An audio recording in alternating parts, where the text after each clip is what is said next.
Is Vail, Arizona on your list of Tucson suburbs to consider? If not, it should be. Vail is just southeast of Tucson, and not only is it one of the best public school districts in the state, but it's also one of the fastest growing areas as well. Vail is known for its beautiful Rincon Mountain views, hiking some of the best area high school sports teams, and it's just down the road from Saguaro National Park and Colossal Cave too. There's good reason why most people who consider a move to Tucson visit Vail and see what it has to offer.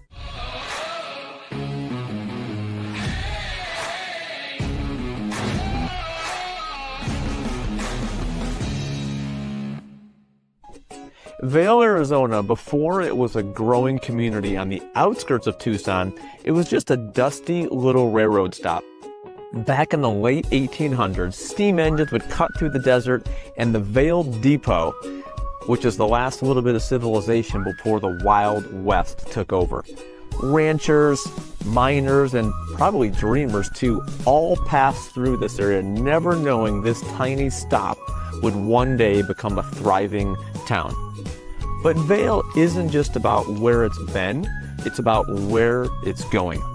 Now there's top-ranked schools, numerous master plan communities, Del Lago Golf Course, which is where I am today, restaurants, shopping, and some of the best desert scenery in southern Arizona. The Rincon and Tanque Verde mountain ranges are on display anywhere in Vail.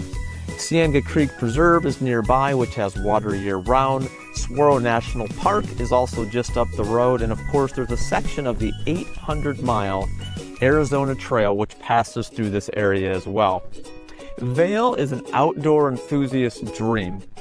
Families and retirees also love Vail as well. There's plenty of space, safe neighborhoods, great schools. It's quiet and peaceful with plenty to do outside. And our winter weather is mild and sunny with an average daytime temp in the wintertime of 70 degrees. All right, now we're going to talk about the pros and cons of living in Vail, Arizona. We're going to kick it off with the pros because there's a lot of good things to talk about when it comes to Vail. And first and foremost are the schools.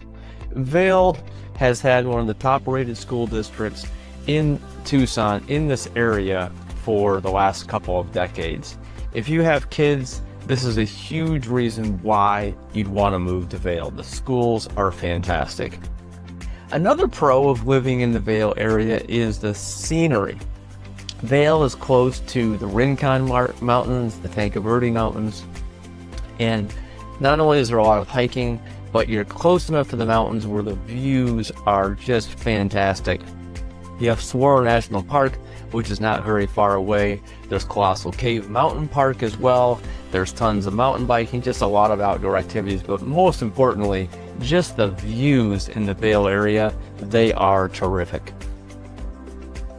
The third perk of living in the Vail, or considering living in the Vail area, is that there are many newer master planned communities.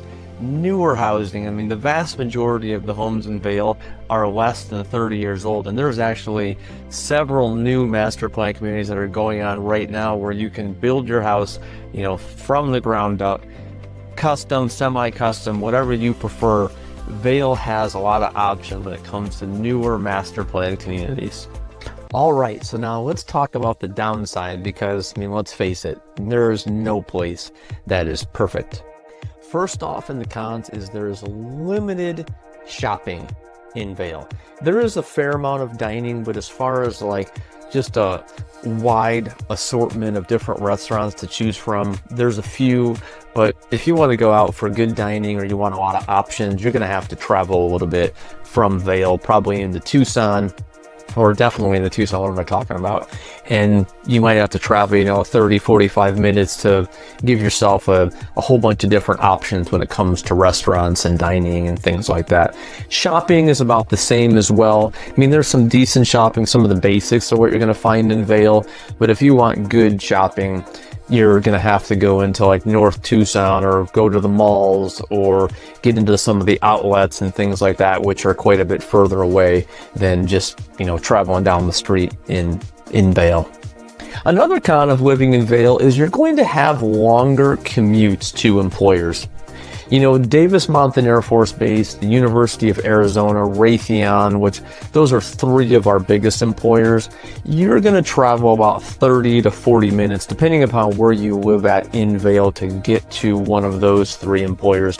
If you have an employer that's a little further up on the northwest side of town, you might be driving as much as 45 minutes to an hour to get to places like that. But overall, just expect longer commutes, because Vail is south and east of Tucson, and Vail is actually north and south of the I-10. So you can be living in Vail and be, you know, 5, 6, 7 miles south of the interstate. So it's going to add to those drive times to work and things like that. And the third con of living in Vail is there is pretty much no job market there. I mean, there's dentist office, a lot of service industries and things like that, but very limited employment options in Vail. You're going to have to go into Tucson, probably work in Tucson, and live in Vail. So that is definitely a con, because I talked about drive time and commute, but for the most part, work will probably be in the city of Tucson. And if you want to be living in the same community that you're working in, Vail probably is not going to be the place for you, because there's just not that many options. You know, another thing that's been coming up a little bit more often lately is water conservation, and that's our fourth con.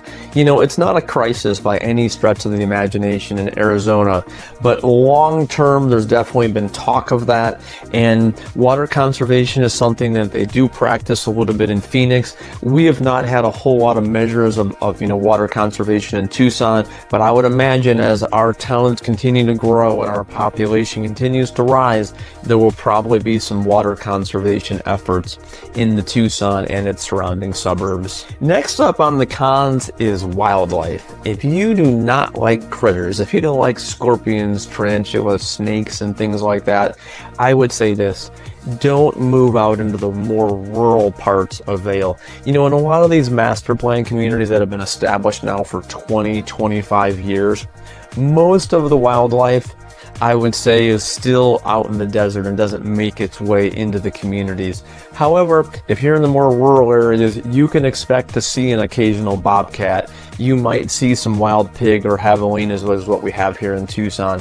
Moving down our list of cons of Vail is there is zero nightlife in Vail. You're definitely going to have to go into town for anything like that. So Vail has no nightlife. So unless you want to go hang out at the Baskin Robbins and grab some ice cream, that's about it. And then the last con about living in Vail is during our monsoon season, which is our raining season, that's usually June, July, August, there is heavy rains and we do have some flash flooding. And that's pretty much the only natural disasters that we have in Arizona is flash flooding. I mean, up in Phoenix, they have the haboods, but we do not have those massive sandstorms in Tucson. But flash flooding is real. You obviously don't want to drive into washes and things like that, but that would definitely be a con of living in the more rural areas, because we have more washes out in these, you know, in those parts. And if there is a wash that has water flowing through it, you're going to be stuck there until that water is all done flowing through that area. So nonetheless, flash flooding is definitely a con of living out in the Vail area. If big skies and mountain views are something of interest to you and you love to be outside, then Vail, Arizona might be the right place for you to live. In this map, you can see where Tucson is, north and west of Vail. Downtown Tucson's here. Vail is out here. You've got about a 20-mile drive from Vail, Arizona, along the I-10 into Tucson. It's about a 30-minute drive from Vail to Tucson. You'll notice too here, this is the Tucson International Airport.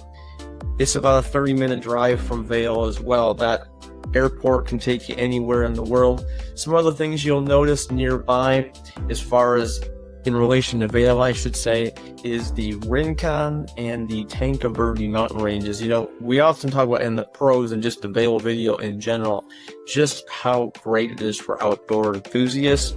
Whether you're a camper, mountain biking, cycling, golfing, hiking, you just like to be outdoors, Vail is absolutely beautiful. These mountain ranges are only 8-9 miles away from most places in Vail. So whether your home backs up and faces to the east, you're going to have dynamite views, but pretty much everywhere in the Vail area, you're going to have some sort of mountain views, because these mountain ranges, I mean, this one travels east and west, and then the rincons kind of go from north to south, but they are massive and they're pretty much visible from pretty much everywhere in Vail.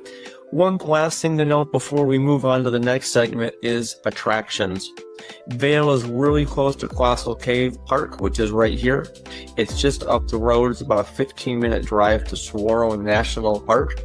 And then you also have the Pima Air and Space Museum, which is about a 25-minute drive from Vail. So there's a lot of things to do around the Vail area, but you can see from the map just how mountainous it is around there.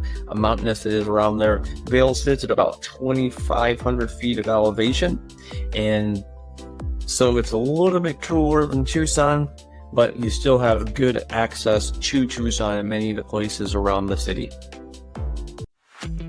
Now we're going to talk about why people are moving more to the suburbs when they come to Tucson instead of moving into the city of Tucson itself. And this is really important because Tucson is a city of over 1 million people.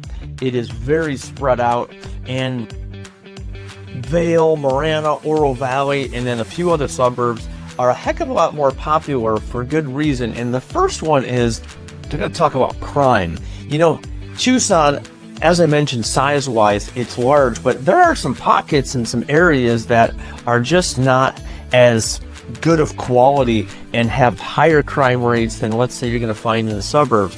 And that can be very concerning, especially families, kids, single people, elderly, things like that. So very important. There are some areas of Tucson that the crime rates are a little bit higher than you'd like.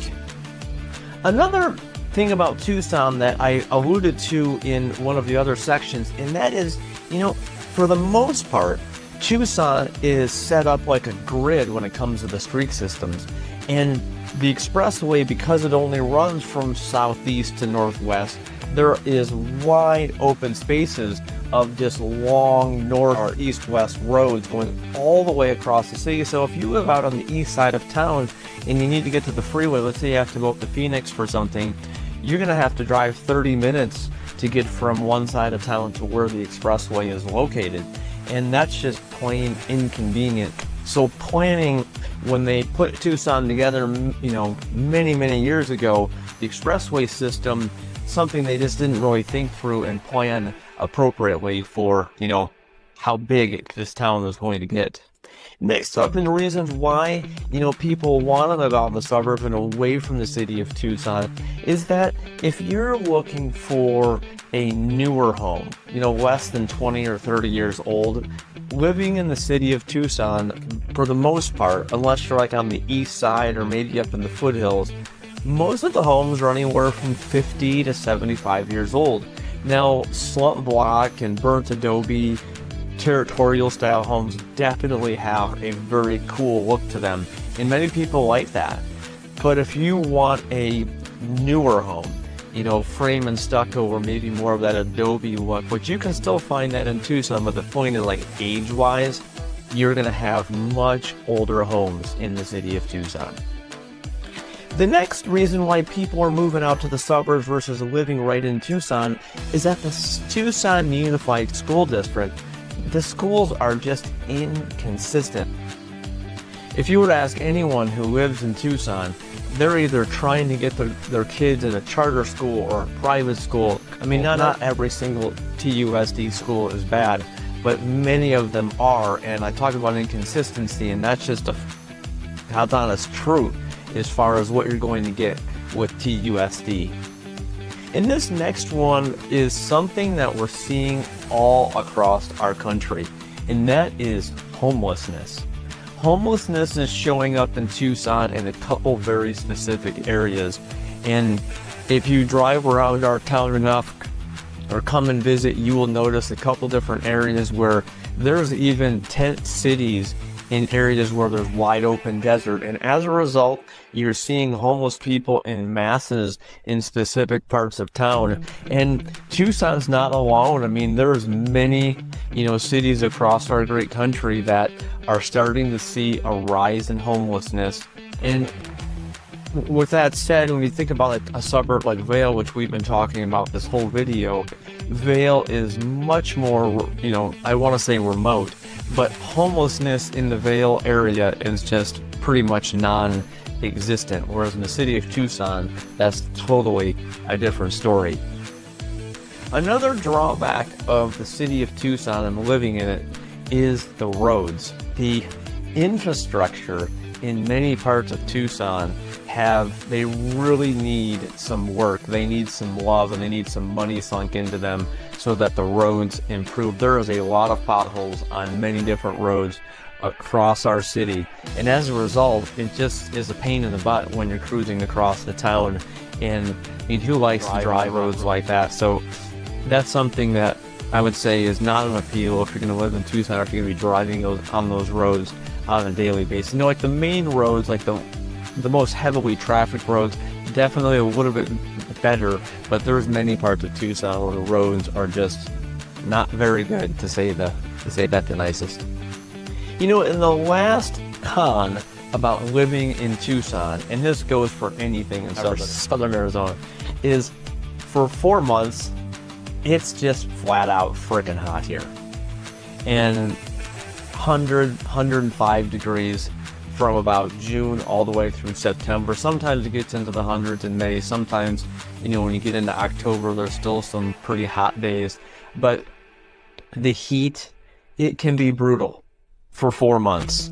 And even at night after the sun has gone down, and Tucson's not nearly as bad as Phoenix. We're about 8 degrees cooler than Phoenix. They have a heck of a lot more asphalt and pavement than we do, and that stuff just holds onto the heat into the evening, into the night. So if you don't love the heat, that could be a big turnoff about living in Tucson. In closing, Vail is one of those places that sneaks up on you. It's got the space, it's got the schools and the scenery, and it's growing for a reason. You get strong community ties with top-ranked public schools and quick access to hiking, biking, and big desert skies. It's quiet, it's family-friendly, and it's naturally beautiful. Now, it's not the urban core. You're not going to find any nightlife.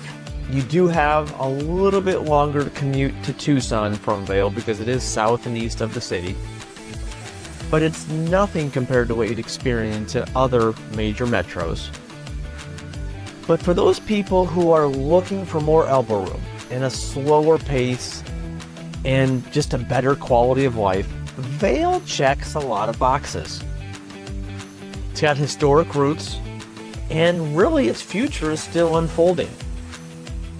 So if you're thinking about moving to southern Arizona, drop your questions in the comments, and don't forget to like and subscribe for more real talk about where to move and where not to. And thanks again for tuning in, and we'll see you in our next video.